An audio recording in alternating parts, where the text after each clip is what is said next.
Good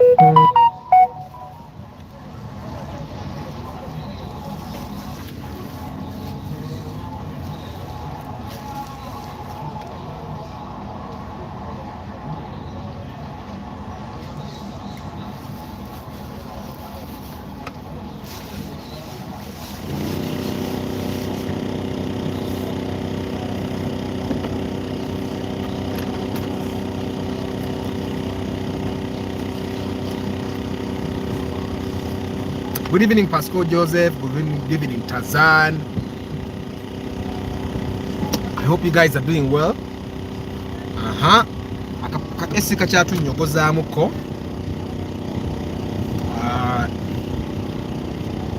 Man, Alan. Navude ku Benz. That's what's good, Kati. I officially confirmed that Toyota is not only a budget car, it's also a luxury car. The best luxury car anyone could buy. Yeah, that has been my confirmation. Simu bubi mbadde mtuwa Mercedes Benz all this time ngangumidde obutagisobola kugigula. So yesterday I was telling a story and they were cut me off and I could not go back in. I hope today it shows it's LTE. So hi Johnny, long time. It's today the network shows it's LTE. I hope it's better. Nyogoza lete ebadde tenyogoza Benz sidira omanyi beauty lies in the hands of the beholder, but that's beholding angako emoroka ya Toyota la ya luxury. Very soon I'm going to do a review, probably next week. Yeah, a crown was designed by the Japanese for royalty. Pascal Jose, wait, eriye moroka njireke. So let me start right away by telling story of the Toyota Crown and how it changed my perspective towards the Mercedes Benz. For starters, for people that don't know the Toyota Crown has the same engine as the X. Good evening, Gaetano. It has the same engine as the Mark X, but it has much more. It's much more comfortable. It's much more comfortable. Has many more luxurious features. Like the passenger has their own AC, the driver has their own AC, different temperatures by the way. I could be driving and I'm driving at 25 degrees centigrade. The passenger could be seated there getting 21 degrees centigrade. That's how good. And then even the people in the back, they get their own temperature. Away from that, let me tell the story that I did not finish yesterday, of this gentleman who contacted me 3 weeks ago with a budget of 15 million. I got a Mercedes Benz. The Mercedes Benz he wanted was something that is that we eventually saw. By the way, it's a C200 2008 model. We eventually saw it, but it wasn't at 20 million. It was at 42 million. I think it was a UBA, 42 million. People had UAX, and they are saying 35, 38. This gentleman wanted the UB series. So, of course, yesterday I was telling you guys, Bobo didn't know omuntu akusinga kasento. Yogera bitono. Normally nze omuntu baba sente kaine sawe yokasinga kenyine sawe. Aba yakasodo kakola. So I said it towards. So I felt sure we look around, we try to find the Mercedes Benz because that's what he really wanted. He didn't want any other car. Because even before I tried to sweet talk him, why are you buying the Mercedes Benz? And he said, Arthur, I want the Mercedes Benz because it's luxury, it's class and all. I tried to sweet talk him to go to the Crown before and he refused. That's way before we met physically. And I made it clear to him that we will not get the C200 you want with our 20, because he initially had 15 million and then I told him we can't. And then he said, I can stretch up to 20 million. I still told him at 20 million still you will not be able to get the Mercedes Benz you want, and I was totally true. And so eventually he said, Arthur, let's meet up. And I told him, I hope you remember that I charged 400k for that. He said, no problem, money is not the problem is how to spend it. I said, okay. So But I made it clear that we will not get the Mercedes-Benz you want at the budget of 20 million. They said, no problem. And I said, okay, you come to get them Qatar then to Labe. Normally, it's a very good thing when someone goes to the market and they decide what to do. So he came, I called Kasim, the Benz mechanic, and he said,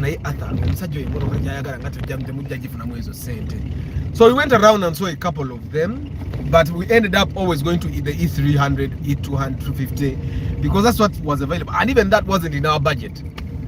So when we were stuck, then I got to the Rio Arthur, the guardian angel you people hire, and I told this guy, you know what?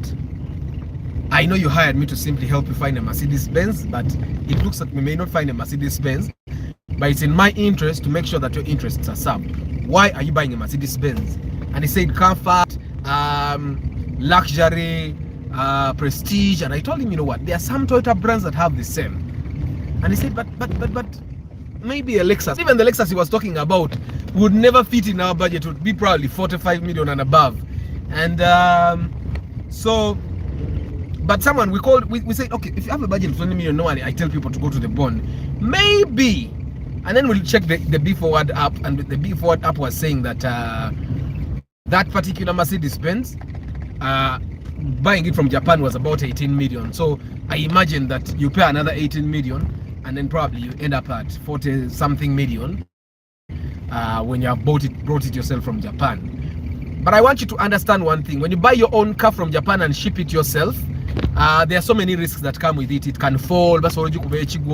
You may bring it here and it doesn't change gears, and then you get into the expense of that. Yet, if you're buying a car from Kampala, you can actually test drive it. You get what I'm saying? So, and obviously, a car in Kampala, take it and the gearbox doesn't work, you can take it back and then get refunded or get another car. So, and then someone told us that particular car that we wanted was in a bond at Nakawa, so we drove to Nakawa. Like I say, when you pay me your 400k, we can even go to Wakiso if your car is there.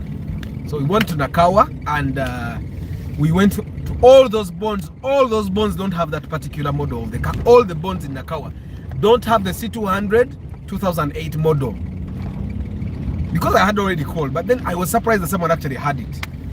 So we drove to Nakawa, and surprisingly, this was a broker trying to get us here so that they get to sell us something else. So we got to Nakawa, and these guys did not have the C200.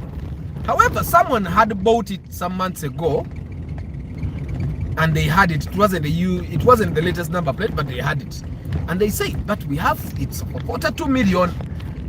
42 million. Me, I kept saying, I kept telling them, your money is not the problem. The problem is how to spend it. So, what happened is that they said, okay, let's the Pakistani guy, the one who sold us the Crown, also had the Mercedes-Benz. So, but as they were bringing, I saw this masterpiece, this beautiful Crown, Toyota, the Toyota Crown. I posted it in the community tab. I told this guy, you know what? Before they bring the Mercedes-Benz, let's look at the Crown. And I told the guy, it was also packed outside there, very majestic, very beautiful.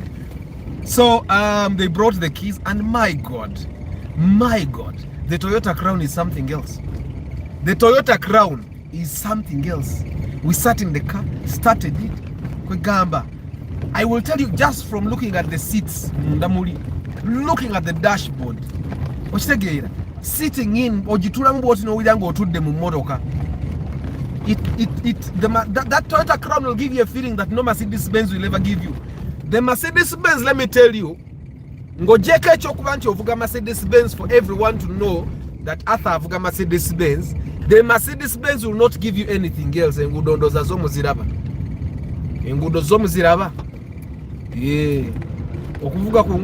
have to have a bachelor's degree in knowing how to dodge potholes. You look at Katibimotoka Bibitani and Gudos are favorite. We be somba cement, we be somba tire, we be somba Gamba. Fenetubanga to leke dua kwegendereza. Back to our topic, guys. So this gentleman, yazenga yagala Mercedes-Benz natula mu Crown. Nemulabanga ayitika. Nemulabanga nkuina wenkwagala. Let me tell you, Racha, when nabadde mwagala. because muyinza ogamba Arthur ate nawe otandise kubeera nga babroka bakuyitanga emmotoka te. I told him from the beginning that we can get a Toyota equivalent of the Mercedes-Benz you want at a lower budget. The only Mercedes-Benz we had gotten yali simi yabadde UB something nga bagigamba 42 million. This Toyota Crown at the moment we twade tugituidemu nga tugambe 35 million. I made phone calls to people that I knew have this particular Crown, and everyone that had the same number plate UBM, same model, were saying 37 million. So this was a lower offer. So we sat in the Crown, we tested the AC, we checked the boot, checked the engine. The engine is the same as the Mark X. And just as we were still checking, the I told this guy, now you have seen the Toyota Crown, let us go. You sit in the Mercedes-Benz and we compare. Brother, if you're watching this live broadcast, this is why I gave up the Mercedes. And by the way, for the people that have been to Europe and the people that are in Europe, Ebungereza Mercedes-Benz zivuga Uber net special hire. And I've seen this with for myself, especially in the UK. Often in other countries, these Mercedes-Benz, they do Uber and all. Not really, but they do taxi, special hire, the cabs. But Ebungereza chocha iti. I'm going to park where network is working and complete this broadcast before I continue home. I think that's what I have to do because this is the same thing that it did. So I'm going to park here, complete the broadcast, then go. Yeah, so this gentleman, when he came to sit in the Mercedes-Benz, I'll tell you that he felt the same way I felt about the Mercedes-Benz. Now, all of a sudden, the Mercedes-Benz was a plain car. Very plain. It wasn't this dream car that initially had dreamt of.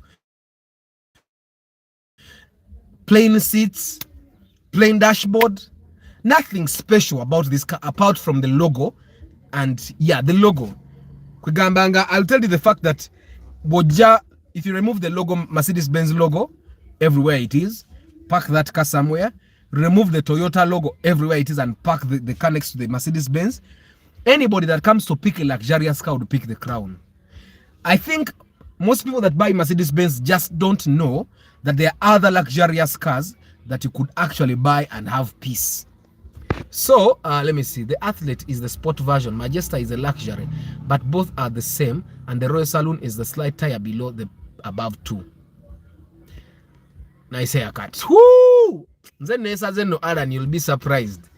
Uncle Arthur, chidabiko ina aka stick indoors. Anyway, hope you're doing fine. Akata ka stick ka baba. Hello Pius, I hope you're doing well. Ka hair start man. Mchana wange na kansa zisizanga ndoza angoba kubachara balala. Na ye chira ikangena bamala umazi. Anyway, let's go back to our topic. So, guy has an Atura C200. Now that you have seated in the C200, let's go back with sit in the Crown, because personally, I wanted the Crown. I wanted the Crown for him. And by the time I wanted the Crown for him, I did not know what I was getting myself into. Simanyi mtinacha wa Benz obulamu bwange bwonna. So he went, sat back in the Crown. And hi Mugisha. And at that moment, when he sat back in the Crown, we it was a push to start. We turned the engine back on, set the AC, tried the radio, and I looked at my buyer. Buyer wange. I looked at him and I saw him get excited. And I told him, don't get excited. Don't get excited. Let's go back. We went back to the Benz. Come back to the Crown, and he pulled me. I was seated in the back. He pulled me, said, Arthur, come. He said, Arthur, now these people are asking for 35 million, but remember our budget is 20.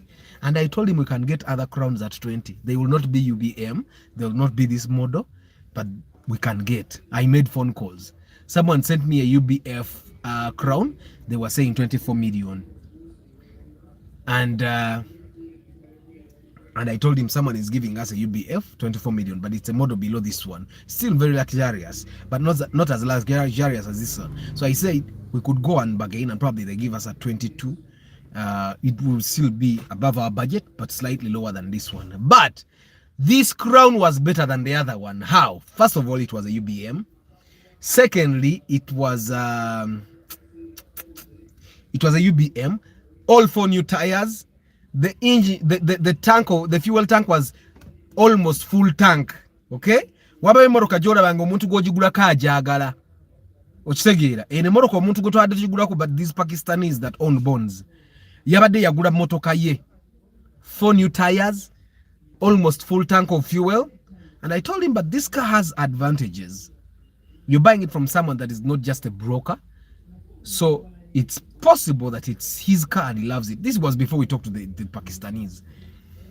So this car, definitely, if the other guys are going to sell to us a car at 22 million, and by this time, we had talked to these guys and they had reduced up to 33. A difference of how many millions?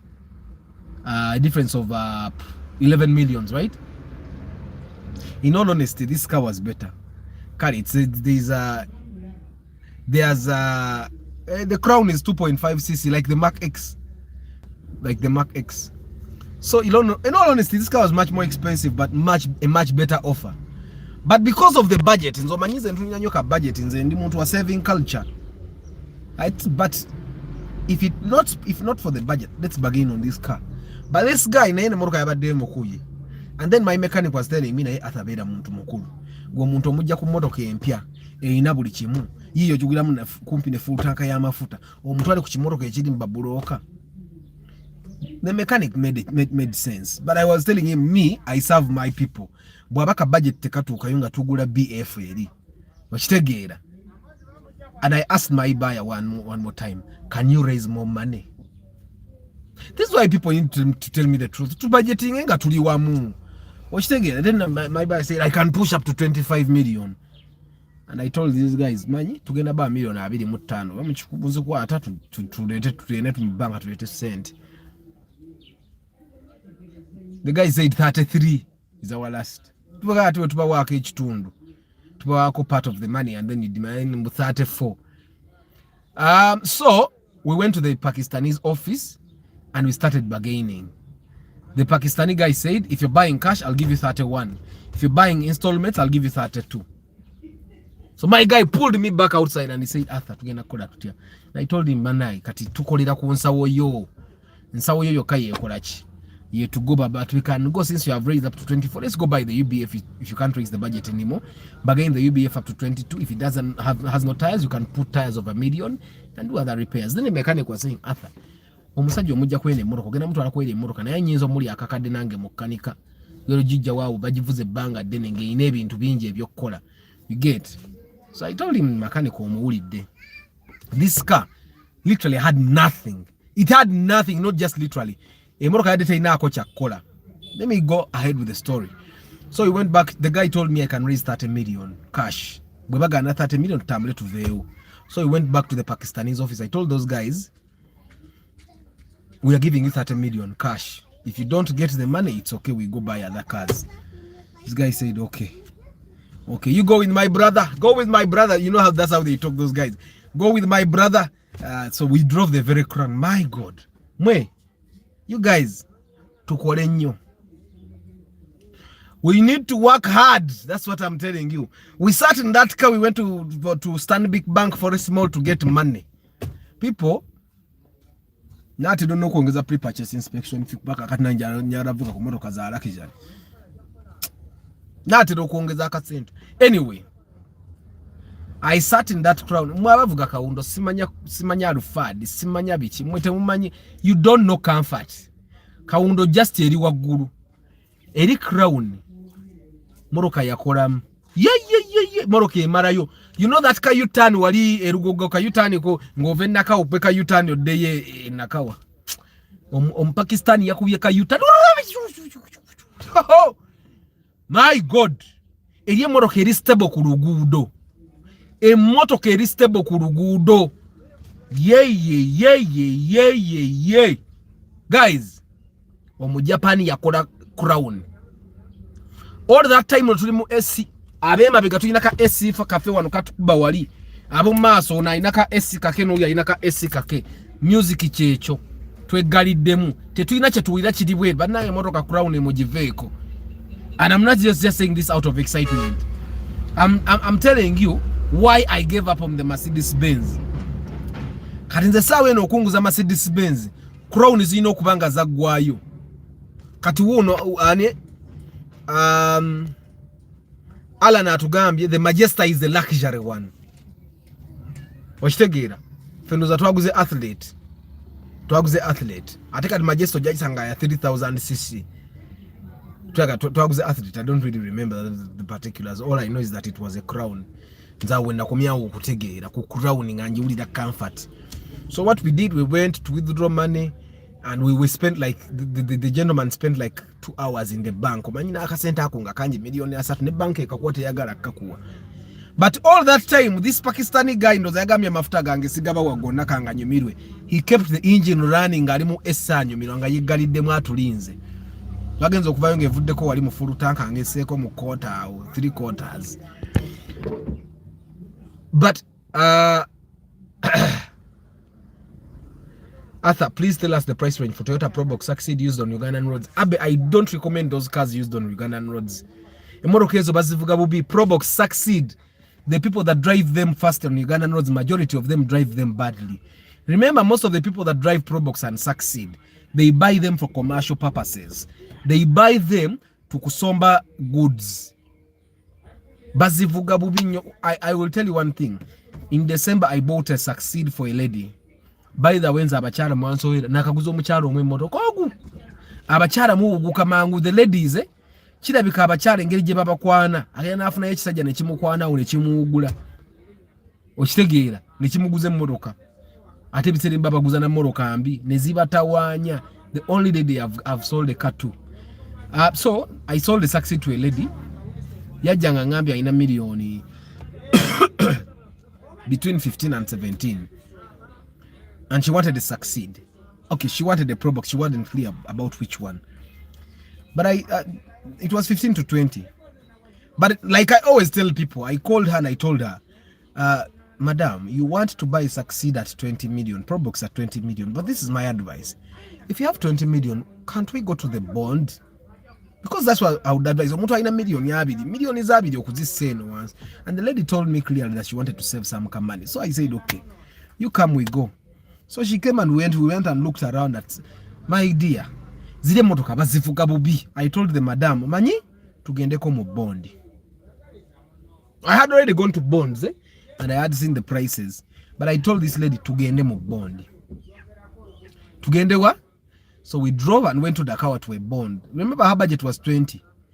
Atezi ne motoka zonna twazirabanga finaye. So we went, saw these cars. We went and saw the first Succeed we saw. If you go to the community tab, Abby, go to the community tab and scroll down to December, you'll see that Succeed. She bought it 31.5, and the first Succeed, there was nothing. She did not repair, and I'm sure she has never repaired anything. The tires she bought, the tires on that car are still the tires she has. She has never repaired anything. Okujako attend the service might and nakola because tajivuga nyo. She bought it, and trust me, she was so happy. She was so happy. So I don't, if you're going to buy a Succeed Jiveco, I don't recommend that you buy a Succeed driven on Ugandan roads. Okujango jugule ku UBM or buy UBK number. I think you buy said almost the price that buys a new Succeed. So just go to the bond. Yeah. Hi Paul. Majestas are the ones that are 3.5 or Jiraba 3.5cc over Vugachi. Thanks, Arthur. This is what we need to know before buying any type of car. Amina. But Arthur, those crowns are abakola. Munange za abakola muna ina fe tujja kola mu. Nze nkola nnyo. Nkola nnyo Paul. Nkola nnyo nze nga bwokiwulira. Nkola nnyo ate sitya kuriskinga. Kati era mukama bwali nkwatizaako bwatu nja kweyagala. Nja kwe abaana bali koleza abwe. Kasita nabo mbasomesa. Ate mbategese. Bali koleza abwe. Era mukama mwankwaza ujja kunsanga nange neeyagala. Ebyensi byakufa byakuleka. Awo nkulaba ngo wete kona kula. Yangangu kuteki crown jajja. Ate crown ya abakola mu n'aba traffic bagitya. Nvuga na one way. Anyway. Atokisusa. Tazani njogera mazima. So anyway, this gentleman ava mu bonding ayina akabaasa k'ensimbi wano. Nankona kuna ngamba, Arthur, you sure we are making the right decision? Ne mugamba, you know, you've seen both cars. You came wanting a Mercedes Benz 3000 C200 2008 model. You have seen the Crown. Which car would you choose? You without even Arthur.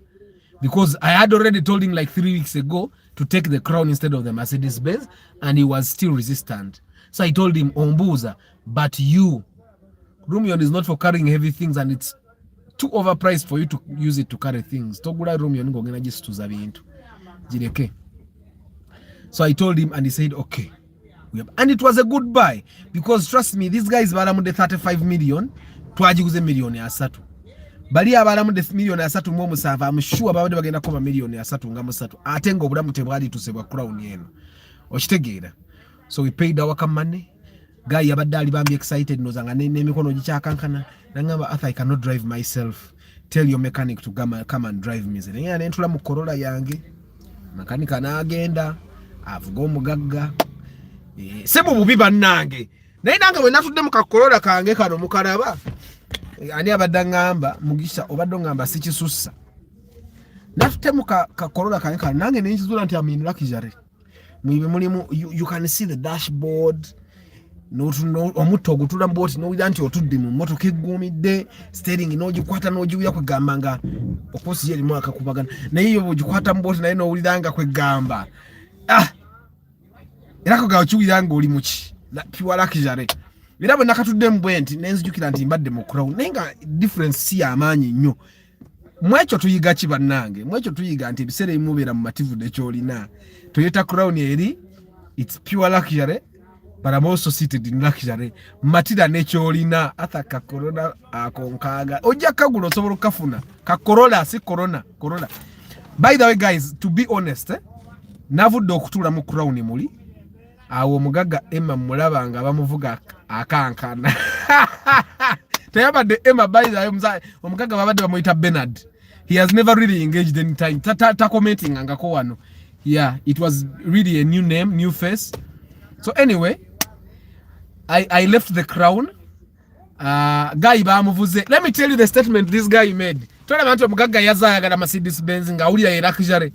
Baba batuuke kanyanya ne nkubira makanika ne mubuzo kyali mu Crown nangamba mani ndi mu Crown naye this is luxury. Nangamba tumaze okukizuula Benz motoka ya kipakasi nnyo. Kumbe statement si ye yagikoze. Gwe tuva okuguza Crown ye yagambye amaze okuzuula Benz motoka ya kipakasi. For those people that don't understand Uganda, Benz motoka ya kipakasi can be translated loosely to Benz is a peasant's car. Benz is a peasant's car. Once you sit in a Toyota Crown, people, and Mugisha goinzo kuroza nkisusa bususa. This comment came from a person that came with all his money to buy a Mercedes Benz C200 2008 model.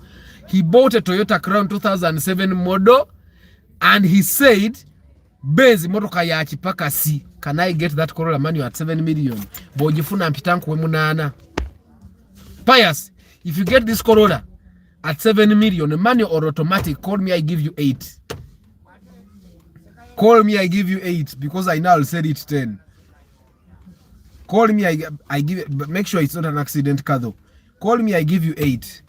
For sure, Crown will be as if you are in Emirates flight. It's not. By the way, Paul, most embassies now, you remember embassies used to drive those SUVs, they used to drive Mercedes Benz. I've seen like 4 embassy cars that are Toyota Crown. The Crown is, leave the Crown alone, people. Guys, for the men, you have ever been in love with someone, and then you meet some kagal noga nice mention ko kana kava. Oh, that's what happened to me in the Crown. My love for the Benz vanished. Nzidakati ndaba bavuga Benz bavuga moroka zaba pakasi babu. Bavuga moroka zaba pakasi. And by yes, thank you Mugisha. You're saying something that is very very true. I told this guy, you're buying the Crown and you're not just buying luxury. You're buying something that will not cost you a fortune to fix in case it breaks down, because engine ya Crown fa, gearbox ya Crown tefa, you get it? Ate, bobo kanika bintu bya wanse no suspension, you literally fixing a Mark X. very affordable for the kind of luxury you're getting. Secondly,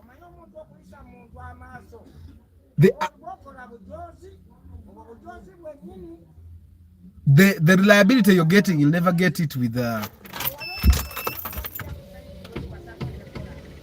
reliability you'll get with the Mercedes, with this Crown, you will never get with you'll never get with the Mercedes Benz. Mercedes Benz, anytime the gearbox breaks down, the Crown, the gearbox will never break down, the engine will never break down. And if you drive it in the proper way, ate yo twagiguddemu nafutanka y'amafuta aye kagenze na mu kyalo ku mafuta gaffe ge twaguliddemu. Oyo mugagga yabadde ayagala kinnwaji agende okukyuka nga kabe nacho kali wali n'avaawo nako. Mwe, I will tell you one thing. Arthur, let's please be guided. Which Benz in particular are you referring to? Yes, a Crown is better than many Mercedes-Benz cars out there, but you can't possibly make a blanket. JK, I'm talking about the C200 2008 model. It's pure luxury because he researched it.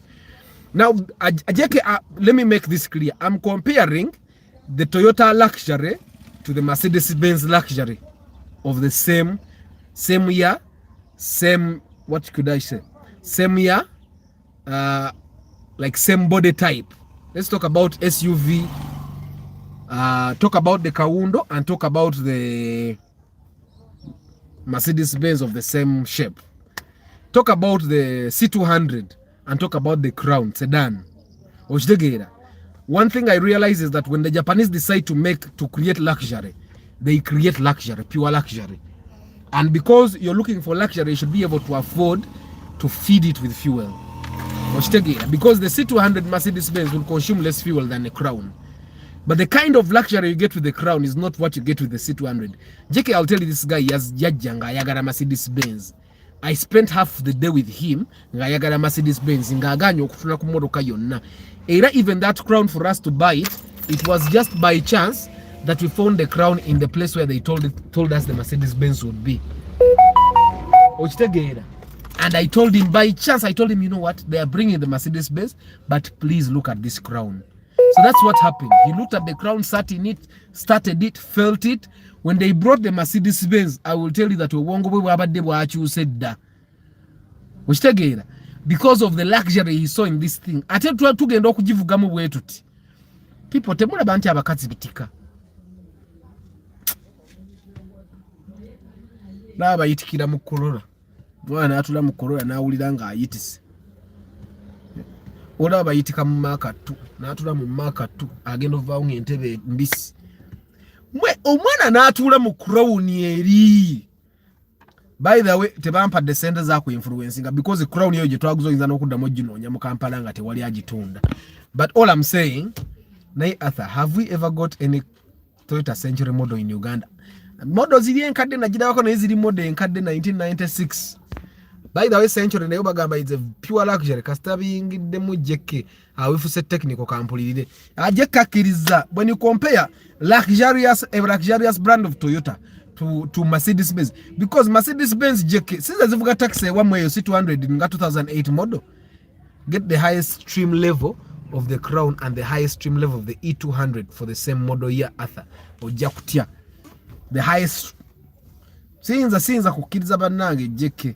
By the way, the Crown je twabaddemu JK yabadde 2007 nga Mercedes-Benz je batwetedde ya 2008 nga Mercedes-Benz ya 42 million nga Crown ya twagiguza 3 nga te Crown yabadde erimu enamba okusinga ku Mercedes-Benz okitegeera. And then Mercedes-Benz had nothing to be done. I mean, the Crown had nothing to be done. Mercedes-Benz empira jabadde jigweddeko. Mercedes-Benz the Crown had a full tank of fuel. Mercedes-Benz had to get a petrol station. I don't know whether you get what I'm saying. With the Crown, we got a lower price. We got the luxury we were looking for. We got the reliability that you'll never get with any Mercedes-Benz. We got the low maintenance that you'll never get with any Mercedes-Benz. Which again, I think a Crown is just a focusing on Mercedes-Benz. That's one thing I know. Older cars were not made with obsolescence in mind. That's where old Benz cars used to shine, but now it's all about mass production, hence low poor quality. Yes, but the trim levels could have been different. Not all C200s of the same year are the same. But this is the particular Benz he was looking for. Because we had seen them, but they were older number plates, UAX, UAS, the 2008 model. But they brought out the very model he wanted. Nenga wojitula mu what? Wachtegera. No tula ne mu crown. Because kato omanyi Jackie, I'm telling you in reference to what my customer wanted. Yeja badale mede ku Mercedes Benz ngachimanyi teri Toyota. Etuka Mercedes Benz ku research kuba he had researched it to the extent that namu tuteku E3, let me tell you, E300 of the same year is much more luxurious than the C200. Naye yaganye E300, and trust me JK, you can't bring the E300 of the same year to the Crown that we bought. Ziri Benz zina manya nti eno mvuga Benz omugaga wuyaze simanya kainengeje kafana nambwe kati Chiringa mukazi mweru n'omuleta kakazi akaddugavu nga kamalayo. Omukazi omweru asigaza kkala yengira bo omutula ku buto gama mweru. Nenga bogera noloza kakazi kana akaddugavu toddayo. Okitegeera. I believe so still Crown is by far. Then his particular choice of Benz was not as luxurious as the Crown. Other trim levels differ. Please note that. The model year alone isn't enough. Totally understand. I totally understand JK. But the E300 jebatu tuteko nebatwala to E250 ochitegera. I'm imagining that the C and the E is much more luxurious than the C. That's one thing that I know. The E's are much more luxurious than the C's. Nenga izo na yaziganye. Izo na yaziganye ochitegera. And there is something that for someone to omuntu researchinga yabada research is nga C200 ajirabye maintenance ajaji sobola and all that ochitegera. But still kati I'm speaking as a person that knows our Ugandan people. The more luxurious a Mercedes Benz is, the more cost in maintenance, right? The more luxurious a Mercedes Benz is, the more you'll spend should the gearbox break down, because gearboxes break down.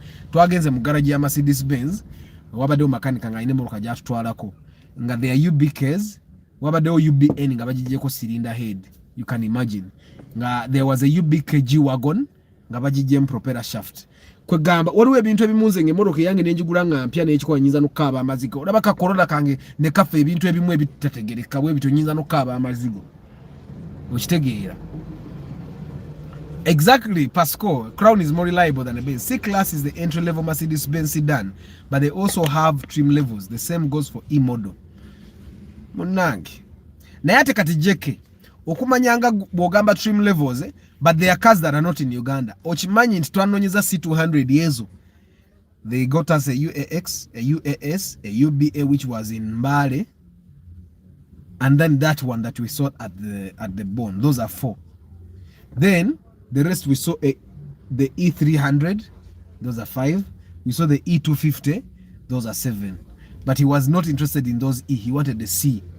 So all in all, we saw 4 C200 cars, that model 2008 in Uganda that are on sale. So I doubt that the much better trims are in Uganda, JK. Because whatever that particular one, Zabade Ntononyo, I doubt that there are others in the country. But I katebazireta. I watch a lot of car reviews, and the Crown Athlete and the Crown Royal Saloon are some of the reviews I have extensively watched. Yes.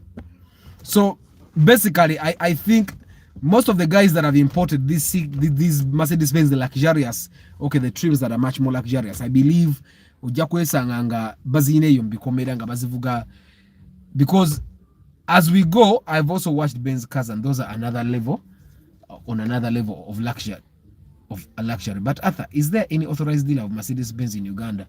Spear Motors only. I don't like Benz anymore. Toda munda kumpa eliza. Sicha yagala Benz, era bwonjipulira nga nzira ngo kujiwana. bwobosola isamu omukono nkubulu sikyayagala Mercedes Benz naginabidde mu ngalo naginabye nenjikasukeri kati amutimu Toyota even with that luxury osanga the more luxurious ones are not imported. That's JK. But I think JK the reason why the more luxurious Mercedes Benz are not imported is because of maintenance. C200 is a little easier to maintain.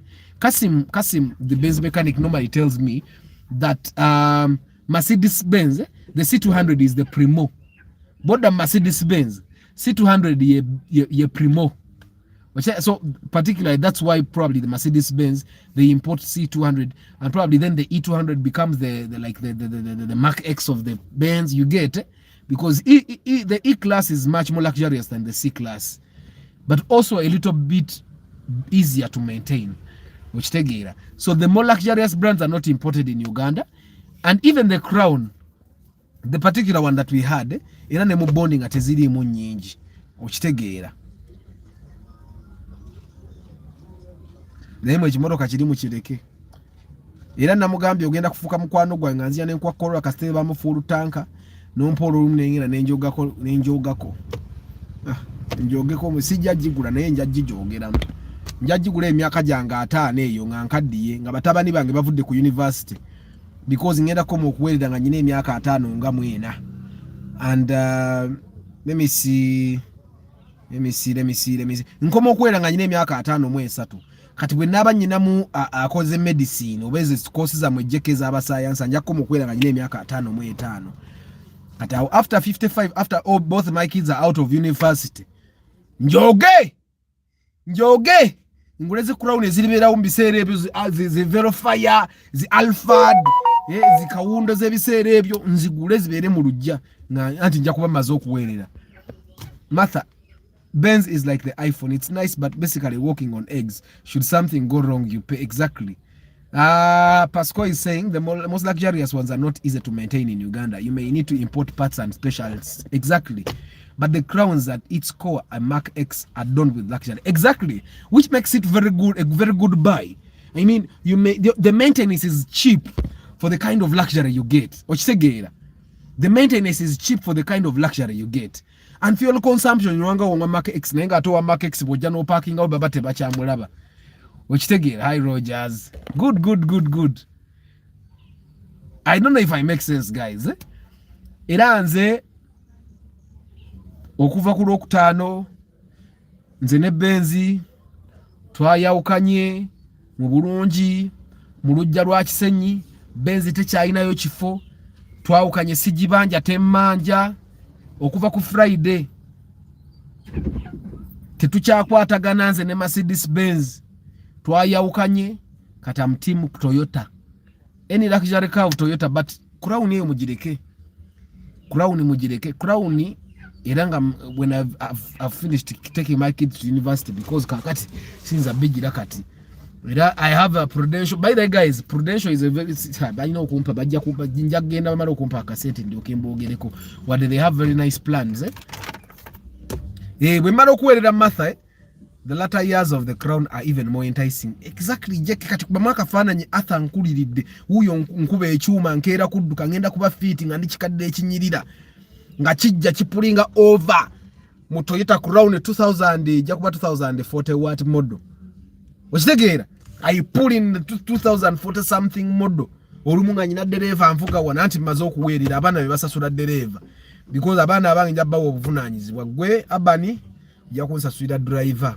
gwe Albany ojja kusasula maid ebirala mu bindekere oba gwe Albany sasula askari. What advice would you give to someone who doesn't know much about cars and wants a car that doesn't eat much as in fuel? Toyota Vitz 1.3cc jobogula osirike. Toyota Rawum 1.5cc 1NZ osirike. Toyota IST 1.5cc osirike. Toyota Spacio 1.5cc osirike. Toyota Sienta 1.5cc osirike. Oziwule moroka ndoza jinjogerako. Toyota Primo 1.5cc osirike. Primo new model. But of all those cars ngatogulako motoko obadde ki okitegeera. I've said the Vitz even the Paso 1.3cc Vitz Vista ade anti angambye zitanywa Vista ade yeri 1.8cc kati woboge na muzitanywa wina kukako 1.5cc. Of course neka Corolla kangeka nako sobulu kagula kamoroka kabaragavu Toyota Corolla Axio Fielder olw'eki moroka awe ekiraba kiyita bati.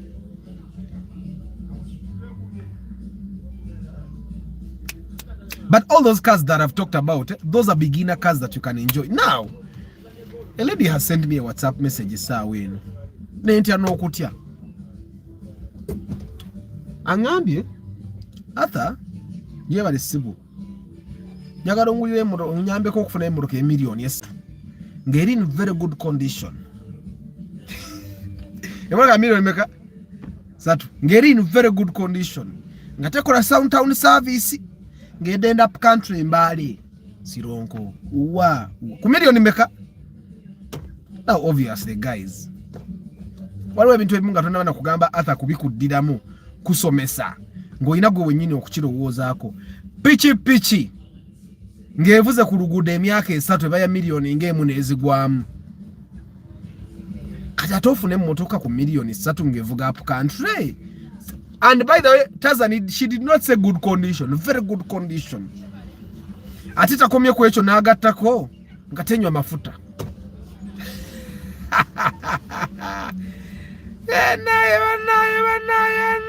Naye. Jekefe tumanyi sisi gobo manyi liita ebyo byamwe byabayinginiya. Liita tetulina we tuzipimira fe tumanyi sisi. People.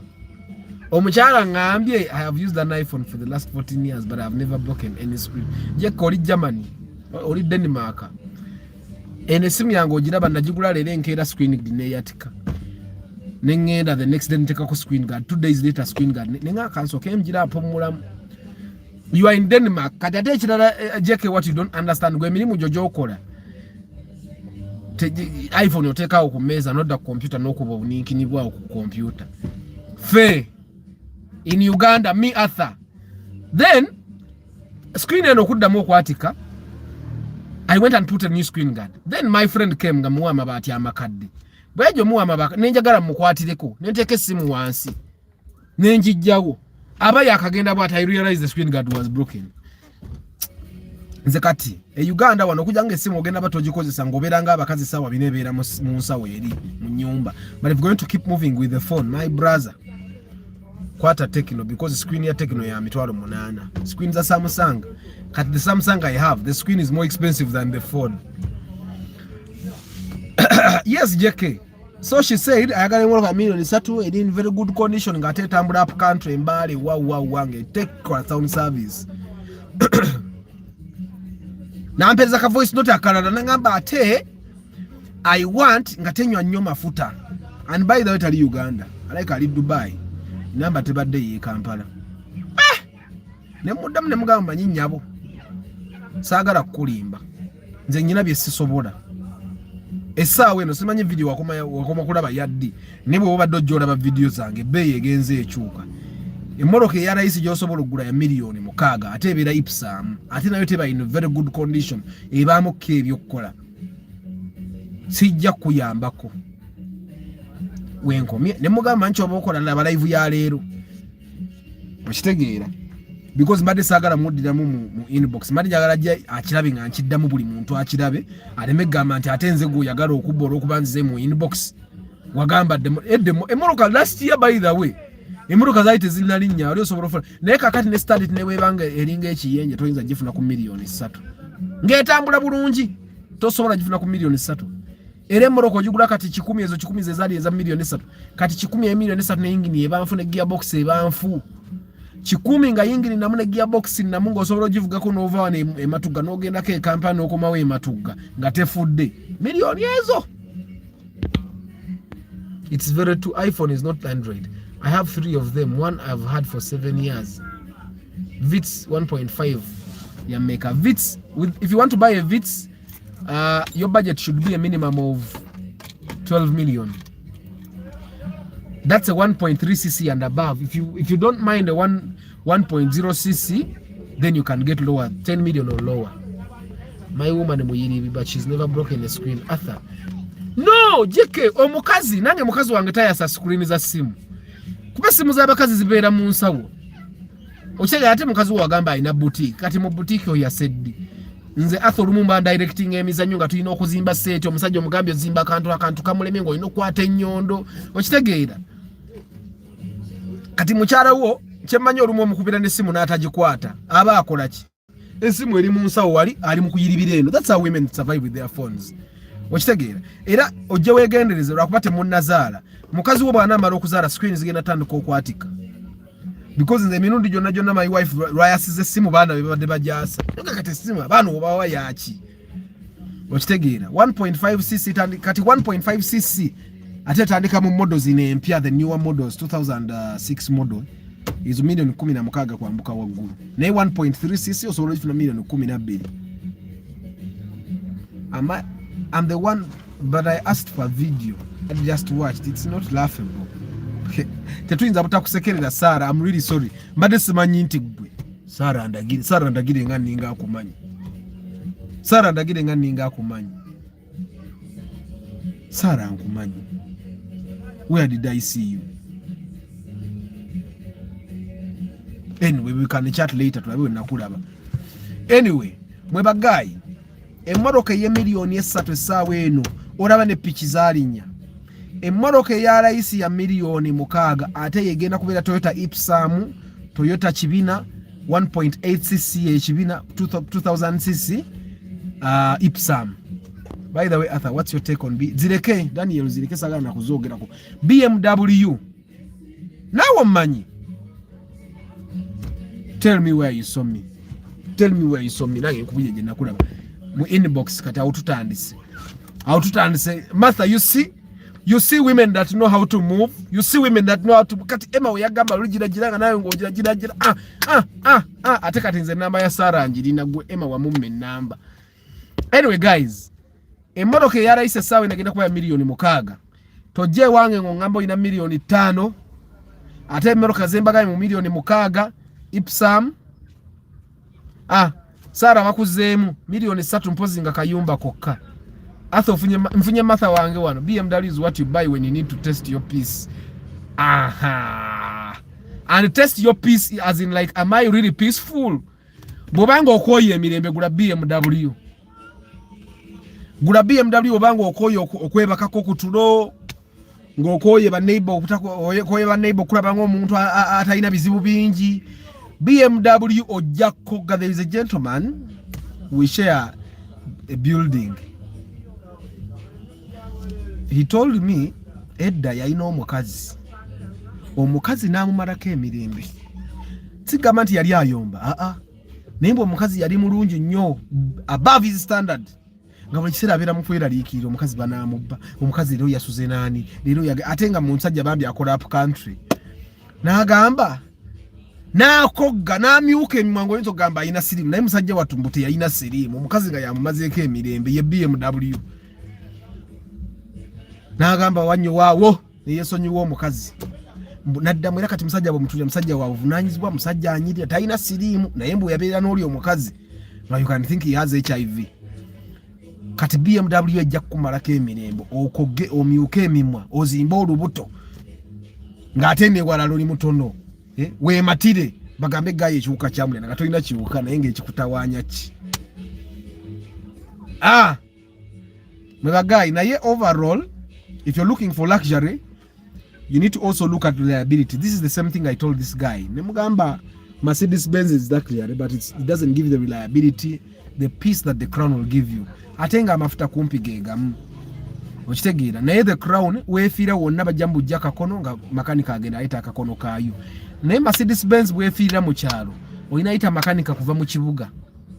You're selling your parcel, what number plate penny, what number plate, what engine is in there, is it a 1.3 1.0 1.0 zonzigana abantu okuzigula awo wano oyinza obutafunawo katale naye bweba 1.3 can continue talking ye beeyi kiba oyinza oba otunda 1.0 naye ng'ebbeeyi ennungi UBF etambudde nnyo. Which engine? I have a doctor friend who is a software engineer with weapons design company. Money is not substantial to him but BMW took away his piece until he sold it. Ani adabuze bya BMW Ana badabuza bya BMW. Oyo guy wa PhD atawana send. Penny, tell me which engine is in your car and how much are you selling it? Bana abantu abali wano bebajje okugulako emmoroka eyo. Sinze. Nze mpozi ng'ogimpa njira njevuga. Naye wange nga wala engine enaatuuka. Wange wala engine eyinza obutatuuka. Of course, one of my neighbors drives a Paso. UBF still. 1.0cc. How much are you selling? Volvo brands are luxury but not used in Uganda cause of maintenance costs. Everyone who imports them ends up packing them. Nyina gwe manya ina Volvo yagisamu engine ya Mark 2. Ye yagala. Wano kukuba avuga Volvo ye yamanyi kyavuga.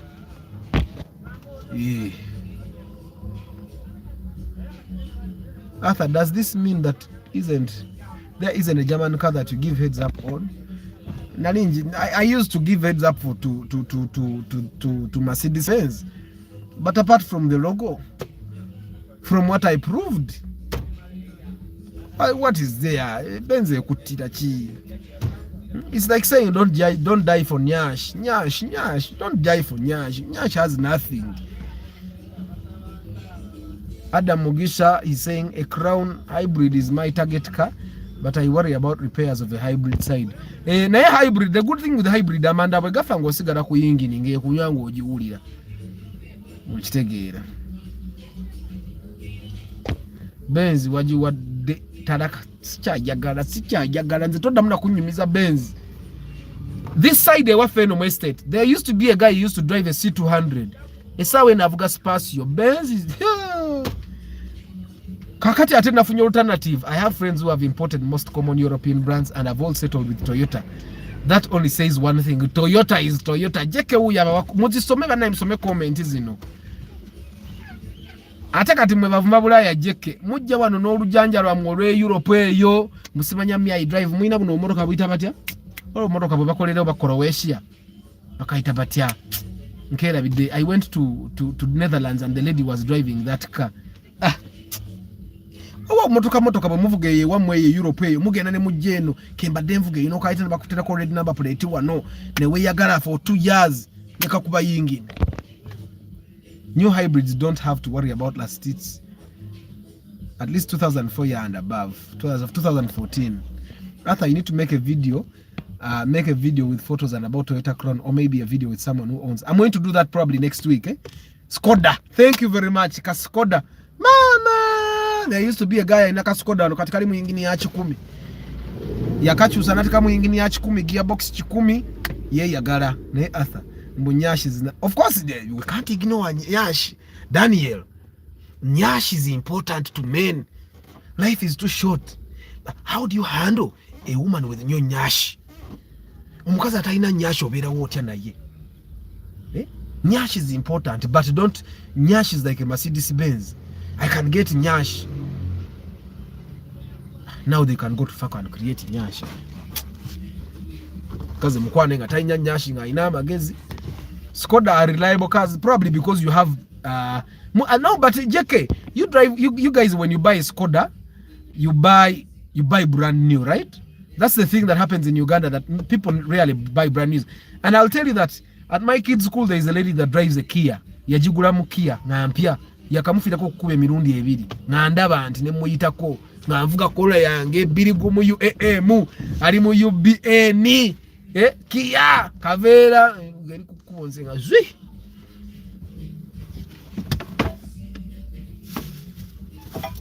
I've remembered nagula kazire wange ruli twali tunonya moroka kyo twali tunonya VTs. I bought 2 kazires.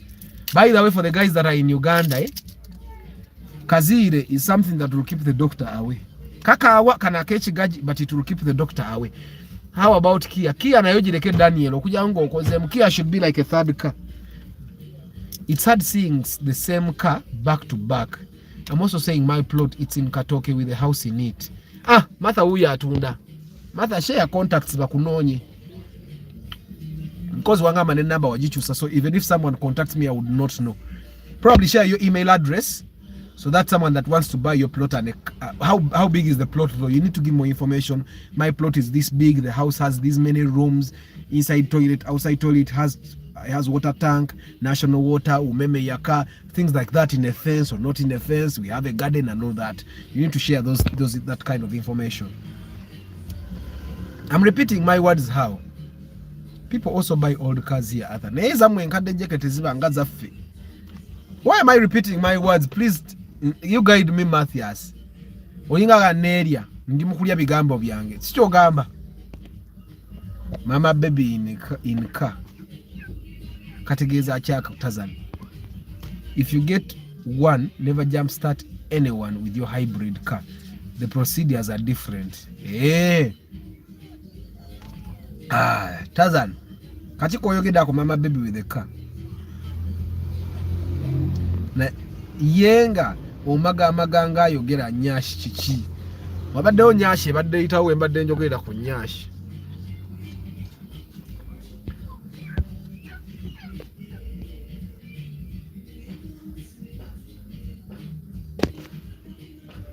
For the love of Toyota. No. I'm not for the love of Toyota. I'm for the love of cars. If you want to buy a Mercedes Benz, idan kuyambako. Get in good condition. But I'm telling you, you don't have to buy a Mercedes Benz. You don't have to buy a Mercedes Benz. You can buy a Crown and still get the same comfort. Because at the end of the day, Benz etta sente okusinga Crown. Ontegera. Benz etta sente okusinga Crown. Benz is high maintenance okusinga chi? Okusinga high maintenance okusinga Toyota. Yes, you told us at least 1.8. No, I'm not eating my words. Omukyalo oli agambye ayagala kamotoka akatanywa. Ate abakyala 1.8 omukazi yenna egenda mumenya. Nabagamba 1.8. Let me tell you why I said the 1.8. The 1.8 is for men. Nga ogenda kukola ne ku mirimu. If you're not going to be using the car for anything, sigara ku 1.5cc and below. The reason why I said 1.8cc is because abantu abamu tebalina sente zigula 1.5cc. Majority of the 1.5cc cars are expensive. Naye nga ate osobola okufuna Toyota Vista 1.8cc ku milioni 9, milioni 8. Okitegeera. Naye nga toyina motoka ya 1.5cc gyogenda kugulayo. Ontegeera. I think sometimes it comes with context. Salmin yali ambuza motoka gyasobola okugula. Naye nga Salmin ebintu byakola alina faamu. Okitegeera yeetaaga emmotoka nga ate tejja kumumenya ng'esobola okukola n'emirimu ne ku faamu ne bwaserera agivuga. Okitegeera. Ngate ne sente ze si nnyingi nnyo. Kati ka Vitz aka milioni 8 tekajja kuba kalungi. Okitegeera. That's why I'm saying bw'oba oyagala Vitz 300, it's 12 million. If you want 1.5cc Vitz, it's 16 million and above. I hope that makes it clear. So my time is almost done. So I'm going to try and drive. If the network stays, it stays. If it doesn't stay, mukama yamanyi. Let me first read your names, guys, in case the network kicks me out. Because Chenakoze, I stayed in one place, so that I finished the broadcast. So the network every time so kunkutulako. But I have some things to do at home, so I need to get moving. So let's go. Thank you very much, Pascal Joseph, Tazan Mugisha, Alan, Common Alan,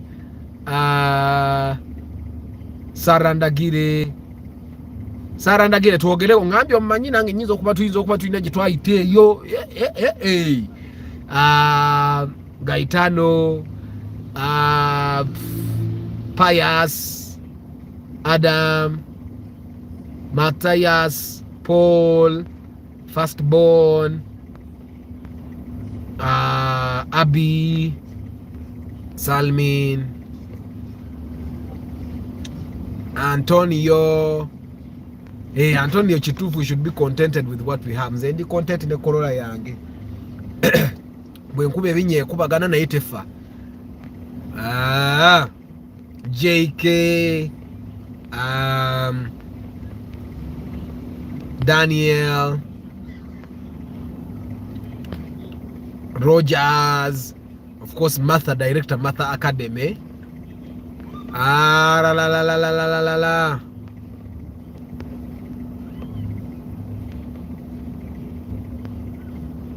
And then Penny. Ndino muka ese kyamba mulaba siva mu kifu. nange mpomera kupininga avuga Crown.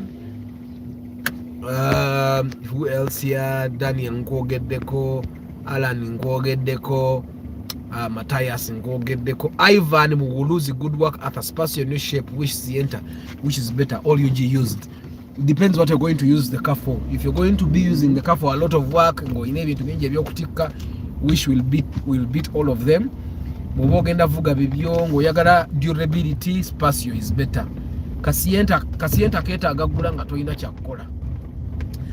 And it's not a bad car, but compared to the Wish and the Spatio, Sienta jigulenga bilala biganye nga toyina kyakola. Okitegeera naye bwoba oyina ekyokukola nga akasente osobola okongera ko Sienta gireko ogule Spatio. Okitegeera. Sarra ndagire jangu ku WhatsApp twogere kati twogere kati so tegedde wenyimiridde.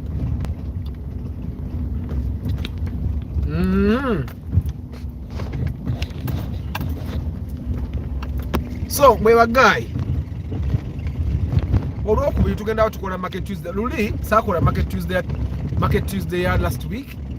I did it on Wednesday and you people did not turn up. Na ina kondo za matha yika ni wanange bantu. Come and support other people's businesses. Okitegeera kakati Market Tuesday, I'm going to start hosting business people.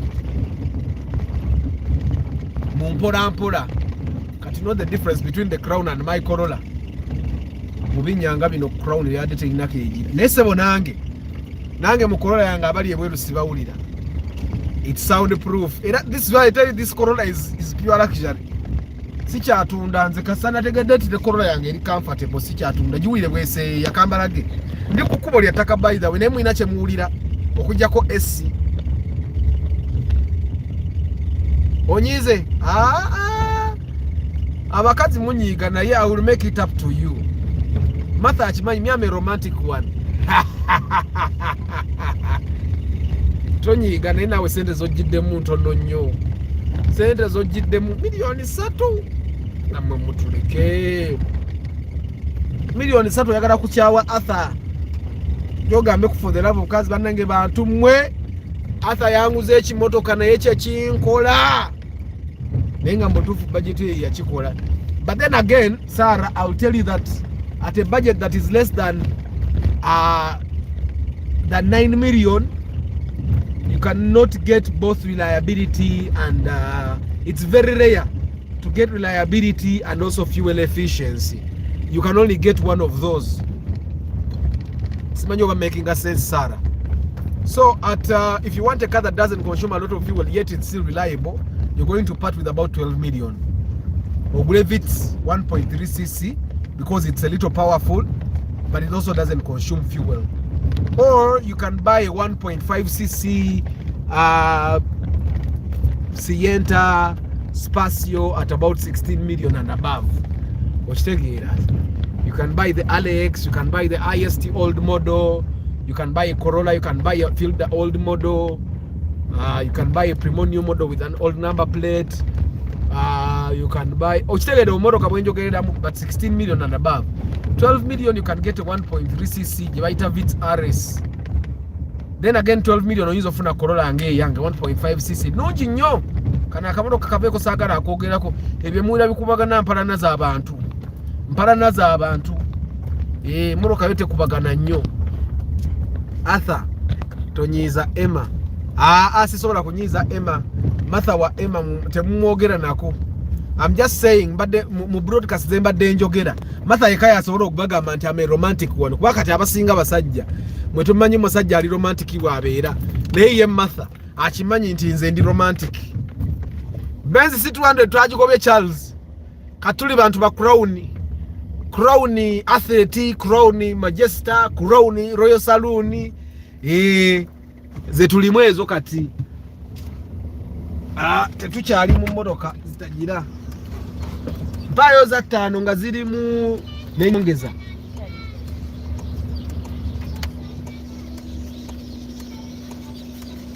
Tuli mu Crown Charles naye nga ate our reasons are valid. Kankukyusa ontunulire nako Charles fenna tubadde twagala Mercedes Benz, but I can tell you that there is luxury out there. Luxury tamanyi ya Benz. Arthur oyagala mmeka mu Corolla ngende mpakase njireke Corolla yange jesonyiwe ene moroka njagala njiteke abaana bange bagigende ngenda mu campus bagenda nabo bajoge wabawo ebintu bye tukola tukakati nitusiba omutima kati emyaka gyange gyakumatira ngenda kukola sente endala ngule emmotoka endala eno y'abaana bange bajja jevuga. I even got an idea of making it open roof esobola okunyumira abakampasa era bwe natuuka nga I can modify it URA ewe bekikkiriza and modify and make it open roof batabani bange beyagale ani agenda ku campus nga agibikudde ati aye daddy yatuwa Mark 2 grand. Yes, Salmin, Mark 2 grand is a very good car by the way.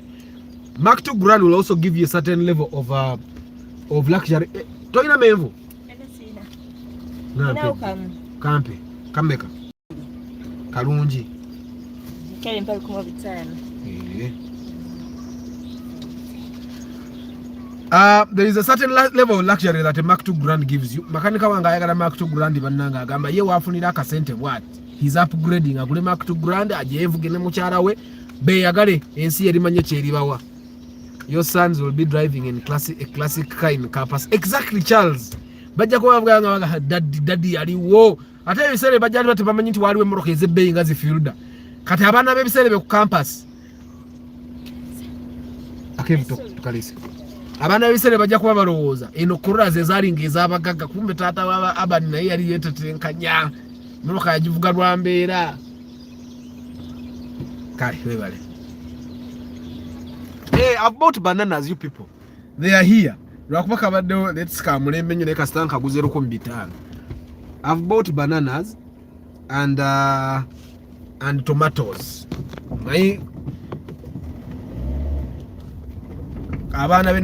You have to pack a fruit. About packing you pack something to eat, you pack a fruit, then you pack juice. Which take it. Family saving culture. Memvuga 15 gakola ennaku 2 ku baana 2 kitegeera mama wabwe akikola annanga bakazi muli bazira mama baana banga ayina engeri gy'abalabalamu ebintu nolabya ddala nga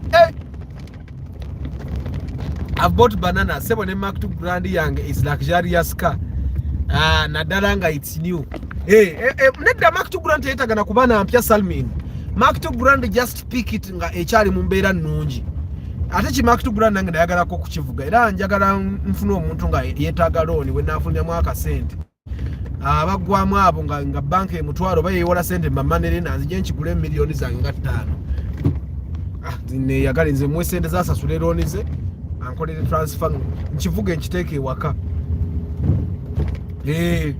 abagala ogula Corolla yange mugiveeko mujeso ngenda ngisaamu yingi nempya ndoozi omwezi ogujja ngenda gisaamu yingi nempya omwezi ogujja nja balaga the entire process of putting a new engine in the car bagikole mulyoke mugiwulira ate ka esaawo kajja kuba keeyongera kubanga kati esi musaamu ngisasira kuba yingi ninkadde ntekamu yingi bagiziza butongo eringa ya board. Charles, have you seen the car I bought for someone? Ojirabye Crown? Have you seen the kind of luxury that has never been seen in any Mercedes?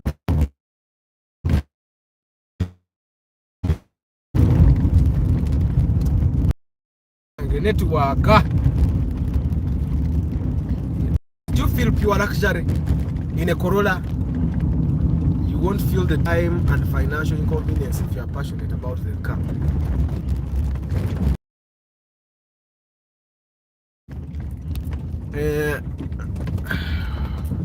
Bana iba guy network bwedda munenzijako. I wish you a very good Sunday evening. We shall meet tomorrow morning at 7:50. If it cuts me off again, I wish you a very good Sunday evening. Don't drink and drive. Topimisa amaaso oyinza okukebeza amaaso noga kinene kino tekiyinza kuba na kiwuka naye nga ate n'ebinene. Yiyo Mark 2 grand ya Salmin, by the way. That Salmin's Mark 2 grand. Salmin's yiyo UBD batandise logitiki Mark 2 bazitegeera abantu. Anyway, I wish you guys a very good evening. Don't buy a BMW, don't buy a Mercedes Benz, don't buy a Volkswagen if you haven't tried to find a Toyota alternative. Arthur, you are romantic if you can't call madam babe or sweetheart. You are not romantic. But I give her money. I give her money. That's being romantic. It's you women that I've kept saying, give me money, give me money. Thanks so much, Arthur. I'll contact you when I'm ready. I'm interested in Corolla Manual 1.5 liter. Hope they are still in the market. Nzibu yakufuna, nzibu yakufuna. Yakuyika kubene yange na jijeyo Masaka muchale yo. Yo. Good evening, Adam. Kama akunkumire wona woli. But guy, the minimum budget you should have to get a drivable car right now should be 6 million. Atene ya 6 million ejja kubaako ebyokukola because nemoroka zenyine ez'omubondi ebiseera ebimu ziba ziriko ebyokukola. Kaako ka Vitz, by the way, Sarah Ndagire, if you're still online, you see that Vitz, that's a 1.0. That one you can probably get it at around 9 to 10 million if it's in good condition. If it's not in very good condition, so look after 8-7 million. Look up with the engine, because the engine is normally the problem. That's why when Penny was saying she's sending her Paso UBF, I asked her what engine, because the 1.0 engine is not as reliable as 1.3. Ebisere bisinga abantu abasinga abatunda bu Paso bwabo engine ebe etuse n'enafuwa kati nga naye agikoye. So that's why I was asking which engine and how much. Naye awe yakomete yafudde okutugamba price. But overall nze okugula Paso ya 1.0, I would rather you buy a Vitz of 1.0. Okujja kwanga Paso, it's a good offer. If the Paso comes at a good offer, buy the Paso. Hi, Central Forex. Martha, money equals romantic. Thank you, Tazan. Thank you. Money equals romantic. Chala, mwesente, give her money, ebya kuita baby viveeko. Ebina je bitutwala. Central Forex arabiseeko naye mama. Azereti, mbakubire kona. Mulirabye yarayingira ku moroka z'empaka bana era genda kebusiika sometime to come. My mechanic used to have a Corolla like this one, a UBA, n'agenda ebusiika abasubaru ne bamulemererwa. Anyway guys, I hope you guys are doing well. Mukama akyatukuumye, nze ndi mulamu, nywedde kakaziire nneme kuddamu okuwa musawo ssente, era buli wiiki nywayo bukaziire bwange bubiri. Kirungi kaziire talina overdose. Oba onywedde kigaji kyo kanawe wona woli woba osobola oku accessinga kaziire kanywe.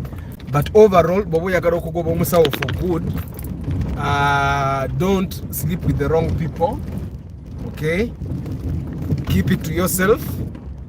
Luxury is not there in bed, luxury is in cars. For the love cars, buy yourself a Crown, tojja kuddamu na kuyoya. Men are hard, some because we hand something to people. Men hand some, yes. Naye Paso endabikira bulala. Kazire is a drink. Ngabo Coca-Cola, but this is a medicinal drink. Kano, it was made by some guy called Kazire, and he blends herbs. So this one is chigaji mainly, and it helps. There are some people that get malaria now when you this thing, not of malaria now. So it's a very good preventative measure. Musujja sujje ebyo onyawo kakazire, especially katifa batagala kuspendinga sente mu malwaliro. Tunywa kakazire ne tubeerawo. Jeke Uganda tubya jeke nakomawo Kampala n'abuulizawo kazire ku airport ajja mwevuma. But 15 million Crown may not be as that much. It will be luxurious. 15 million, it will be luxurious, but it will not be new. Tejja kuba new model naye when I compare 15 million Mercedes Benz, 15 million Toyota Crown, the Crown will definitely be a better option. That's one thing I can tell you. Ontegera Charles, 15 million budget, Crown, Benz is better. I mean Crown is better. Benz is Benz, yes, but Crown will give you more luxury.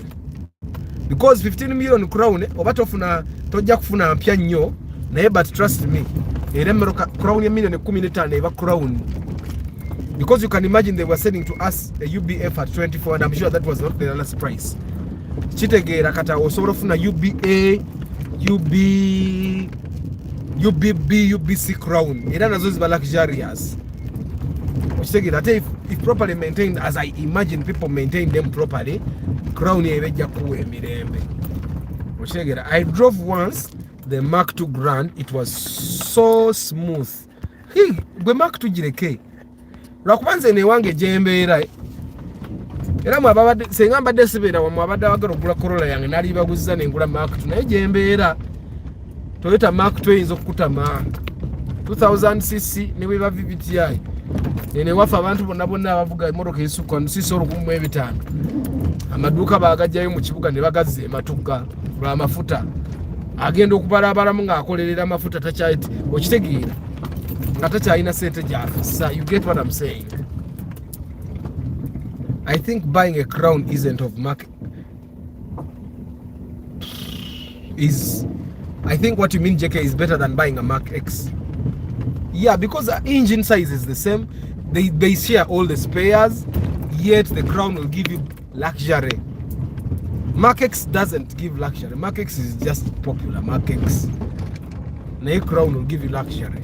I think it's not by accident that embassies now are picking up bagenda bava ku Mercedes Benz bagenda bayingirira Crown. Yes, it's much better. It's much better. You wanna want to wine a view kankabalage. Simanyo bamukalaba nganze bwe nkalaba bwoba okkirira wano kubo lyebbi naye buli omusajja azimbye kalina eri baaba. Tulabika tujja mulindanga mu meeting z'ekyalo. Ennyumba ye yesinga okuba ey'ebbeeyi mu katundu kaffe. Ogirengera kalina eyo. Ali mu kakodu kamu nange naye maama. Crown, I mean, Crown yankutte mbongo. Kalina agizimbisizza maanyi yo n'ekikomera agenda kukimala. Simanyi oba mugirengera kalina eyo. It's going to be yagenda oba omugaga waffe ku kyalo.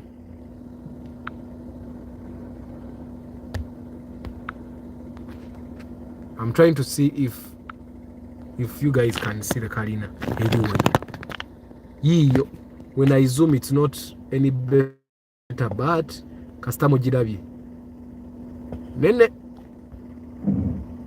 Nene nyono. But there is another fashion of roofing that I saw here. Si boxy, si mwamba, si chuyi chimu. It's a very good fashion. Of course n'abazimbi amayumba agamba nabo si baamu nnyo naye waliyo kalina eri endala gye mbadde sirabanga. It's on the extreme bw'oyita mu kafenaako kano ne weeyongerayo waliyo kalina eri mbadde sigirabanga.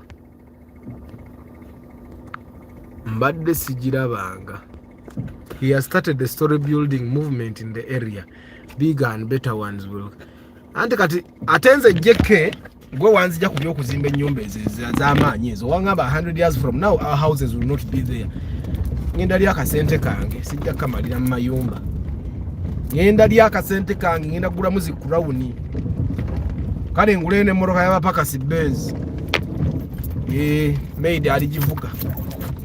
By the way, Charles, you missed the point where the person that came to buy Mercedes Benz bought a Crown, and as he was being driven home, someone said, ye mwenyini nyini n'agamba yabadde amuvuga nti kanenchi zudde Benz motoka ya kipakasi nnyo. That comment came from someone that came to buy Mercedes Benz ng'amanyi it's luxury. Naye yatudde mu Crown n'agamba Benz motoka ya kipakasi. Kati omuntu yaze ne milioni z'empitirivu n'agula Crown n'ayita Benz motoka y'ekipakasi nyinza muwakanya. Kati naye nze ngenda kweyagala. Ennyumba zaffe 100 years from, and it's true by the way, JK. All our houses 100 years from now tezijja kubaawo. Bajja kuba bazimenye. Especially the residential houses. Bajja baba bazimenye. Kati gwe ng'olemu okulya ekifi ky'enkoko ngole muvuga crown banange bagayi muje mbayambe ko tugule crown muje mbayambe ko tugule zikawundo muje come and we buy cars. Life is too short. And by the way, the other thing you need to understand, when you die, people forget you in a month. They put you there in the village, you feel cold, they leave you there. And by next month, everyone has moved on. Probably they have even sold your house. So don't finish yourself the way manamu. Come, we buy cars and you enjoy. Katigwe, you're seated there, you have 40 million on the account, you're taking a taxi. Be crossing the road and they knock you. Come, we buy cars. And you enjoy your life, enjoy your command. People, by the way, and I'm serious, I normally tell you, bichi. Abana bazimbire nyumba mwe baberemu, bazimbire zileta sente, otandika okulya akasente. Eat your money, I'm telling you. Okuja konge ebintu ebirala okola bya legacy bwa naba agenze. Kati for me, there are things that I do for legacy. I want my kids to go to certain offices and they say, I'm Rolf, I'm Arthur Chisenyi's son, and they say, oh, Arthur Chisenyi's son, how can I help you? And they help them gladly. There are certain things that I do because I want my kids to get special treatment because of the name I'm building. But other than that, nza kasente kangenja kangenda kula crown ate jeke yatugamba from ate jeke yatugamba ekitunga kiri professional out of experience as an engineer. All the houses you're building now, 100 years from now, they will not be there. Tewe malanga mugule crown. Ne crown tejja kubaawo naye ati sojja kuba ogivuze. Ojja givuga ogenda, you will go to hell or heaven satisfied that I drove a crown. Because in heaven there are no crowns. You there are not buying cars thinking that you're going to enjoy your life in heaven. You may not even go to heaven. And even when you go to heaven, you will not be able to drive cars because God has prepared chauffeurs. And in heaven you will find that you cannot switch roles. If you're going to be in the choir, you're going to be in the choir singing for the Lord. You get what I'm saying? So you need to enjoy your life when you still can. Buy the crown and drive it. If Charles, you want the AML, buy the AML and drive it.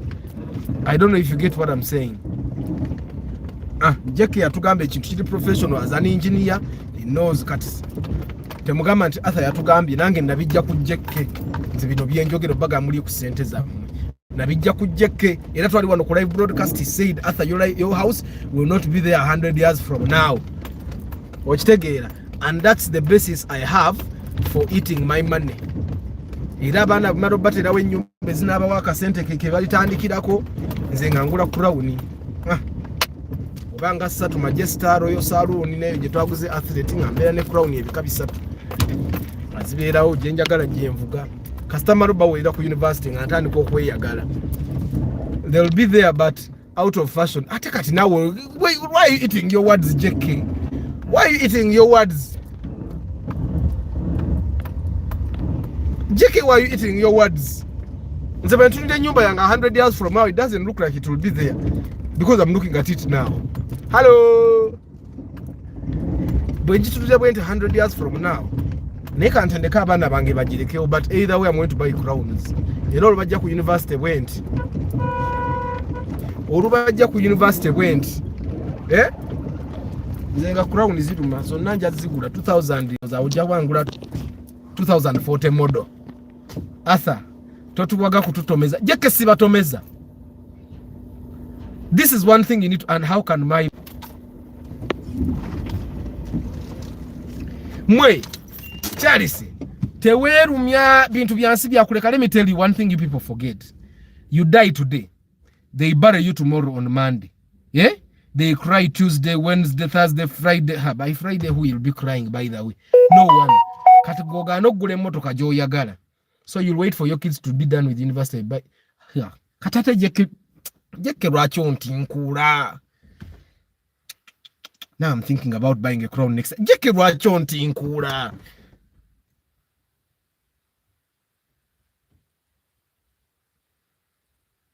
That silence was thinking, serious thinking. Jeke. Nyinza obutasuza university naye kati bwe bamala university atawomba kweyagala nnyo. Okitegeera, we concerned about Benz BMW owners. See people cruising in Porsche. Ate ababavuga Porsche. Bwabagivuga bwati bwemba muyimidde mu jambo oba osobola omukwata kugenda omukwate ku mutima owulire gujja gujja kuba ku speed ya kika kya waggulu. Because ate zo Porsche zimalako emirembe ate zisinga ne Benz ne BMW. Overall guys, teweekuba njawulo. When you die today, by next month, kati mu abasajja by next month, kanyashi kuba bakatandise dokanyasha. Nze nkubuulira abasajja baba batandise ate tebalwa bayinza no ba week eyo. Mwofiiridde ekisajja kijjanga ekizo mu kubya ne kimu nga yakwera bide aba akyakujjukira mu akatonotono. Naye bw'oba olina ssente zigula emmotoka, va ku booda. Kati jekera bwe weerumya bwova tonnazaala na mwana n'omu kyekigaana okuvuga kawundo. Naye nze abajja okugula emmotoka nange nja sigala mbabuulira amazima bw'oba tonnagituuka gisobola togigula. Naye bw'oba ogisobola temwekuba njawulo bagaayi bange.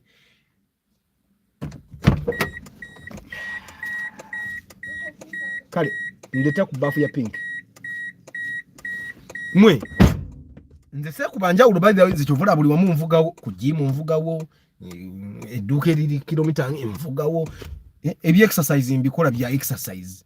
Naye nze seekuba njawulo kuba nkimanyi ogaana n'ofanga emmotoka ogireseemu fulu tanka omwana n'alyoka avuga ago mu kuziika ng'asombesa emmotoka amazzi. Ate gwe naawe ejjeko eggwali eyo Denmark era tujja naawe kuziika era bw'ojja tukuziike ne Denmark ebyobugagga tubinoneyo tubaweeze death certificate. Naye babboosi b'embuto please mugule Benz mutuyambe muve mu Vitz Passio ne Primo kituufu. Nabagule Crown kati Benz twazivunzizza. Tuvuge Crown ye motoka. One friend of mine drove a Porsche Cayenne for 3 months and sold it to General Tumukunde. Ngemulemye. Sebo nawe weekuba enjawulo. Emmotoka nga wagula ya bukadde 8. Steve Barros, by the way, I'm thinking about this thing seriously. Nyina abaana 2. Waliwo obaddi mukyala wange yanganguyira abaana ebimotoka bino bye balinnya bino ebyamasanyazi ebyo ebinene. Ngambibala nangamba Arthur tulina abaana 2. Lwaki togulira abaana ebimotoka? Ne muganda bagulira dde emmotoka yino just nze charge yaziseemu. Kati ate biriba byagazaaki. Gwe bwoba abani asobola okutulawo ajje muyigirize emmotoka atandika okwevuga. Kuba n'emyaka gy'ebyo emmotoka agivuddemu kati. Kati gye emyaka gyalimu gya kuzanya basketball. Wanvuwe kale mekubanga kitaawe. Abeera fuuti 6. Kiraba 7. I'm thinking seriously now, Alan. Steve Barros ebintu by'okwekuba enjawulo ngenda bivaamu nange naye kangenda byo.